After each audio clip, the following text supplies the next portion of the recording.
আজকের রেসিপি এটা হচ্ছে বিউলির ডাল আর পেঁয়াজ দিয়ে তৈরি হবে বিউলির ডালের পেঁয়াজি। সেই জন্য পেঁয়াজের পরিমাণটা বেশ অনেকটাই নিয়ে নিয়েছি। আর পেঁয়াজগুলো ঠিক যেভাবে পেঁয়াজি তৈরি করি আমরা ঠিক সেইভাবে কিন্তু এইভাবে লম্বালম্বিভাবে কুচিয়ে নিয়েছি। খুব সুন্দরভাবে এটা কুচানো হয়েছে। আর নিয়েছি সিম্পল কাঁচা লঙ্কা। তাহলে আজকের রেসিপিটাই চলে যায়। আজকের রেসিপি হচ্ছে বিউলির ডালের পেঁয়াজি। আর এর মধ্যে নিয়েছি সুজি। সুজিটা দেওয়ার কারণ হচ্ছে সুজিটা দিলে ভীষণ মচমচে হবে আর খেতে অসাধারণ লাগে, মানে অসাম টেস্ট যদি হতে হয় তাহলে এই বিউলির ডালের পেঁয়াজি আপনারা একবার ট্রাই করে দেখতে পারেন, মানে দারুণ দারুণ টেস্ট হয়। তাহলে একেবারে রান্নায় চলে যাই। প্রথমে ডালটা আমি 6 থেকে 7 ঘন্টা ভিজিয়ে নিয়েছি। এবার এই ডালটাকে আমি মিক্সিতে সুন্দরভাবে এটাকে বেটে নেব।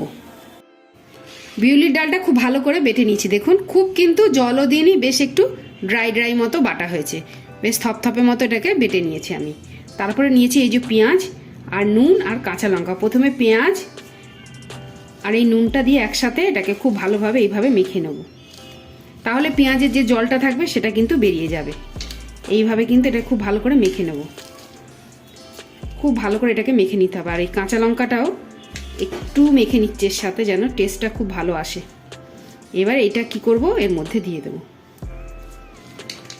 দিয়ে দিলাম। আবার লাগলে আমি আবার একটু পেঁয়াজ দিয়ে নেব। আর এর মধ্যে দিয়ে দেবো সুজি। সুজিটা দিয়ে দিলে কি হবে বলুন তো, খুব মুচমুচে হবে। আর এটা মেখে রেখে দিলে টেস্টটা অসাধারণ আসবে। খুব ভালোভাবে এটাকে মেখে নিয়েছি। মেখে এটাকে 10 থেকে 15 মিনিট রেখে দেবো। সুন্দর পেঁয়াজের গন্ধ উঠেছে। ধনেপাতা আর কিচ্ছু দিলাম না, শুধু কাঁচা লঙ্কা, পেঁয়াজ আর বিউলির ডাল আর হচ্ছে এর মধ্যে সুজি দিয়ে, মানে অসাধারণ টেস্ট। দেখুন পেঁয়াজের পরিমাণটা বেশি রয়েছে। এটা একটু মাখামাখি হয়ে যাবে, তারপরে এটাকে ভেজে নেব। প্রায় 10 মিনিট আমি এটা মেখে রেখেছিলাম। এবার এটাকে আমি সরাসরি চলে যাব বড়াগুলো ভেজে নেবো, বা পেঁয়াজিগুলো আমি ভেজে ফেলবো। আমি ভাজবার জন্য সাদা তেল নিয়ে নিয়েছি। আপনারা যেটা প্রয়োজন মনে করেন সেই তেলটা নিতে পারেন, তবে সাদা তেলেই ভালো হয়। এটা তেলটা আমার গরম হয়ে গেছে। এবার খুব আগুন করব না, তার মধ্যে আমি পেঁয়াজিগুলো ছেড়ে দেব।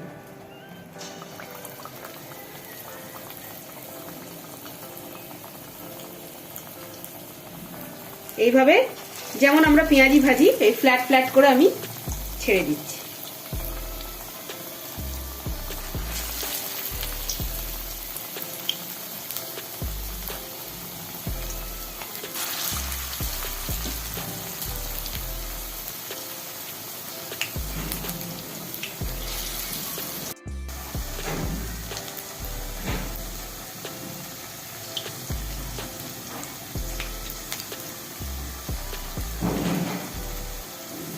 বেশ লাল লাল করে ভেজে নেব। এইভাবে খুব লাল করব না, একটু হালকা লাল লাল করে ভেজে নেব।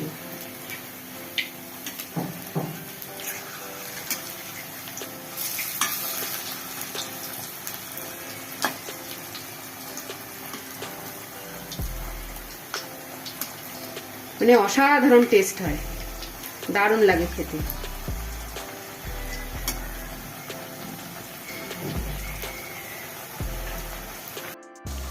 বেশ লাল লাল করে ভাজা হয়ে গেছে আমার বিউলির ডালের পেঁয়াজি, একদম রেডি। এবার গরম সসের সাথে, গরম গরম চায়ের সাথে এটা পরিবেশন করা যায়। রেডি হয়ে গেছে আমার বিউলির ডালের পেঁয়াজি।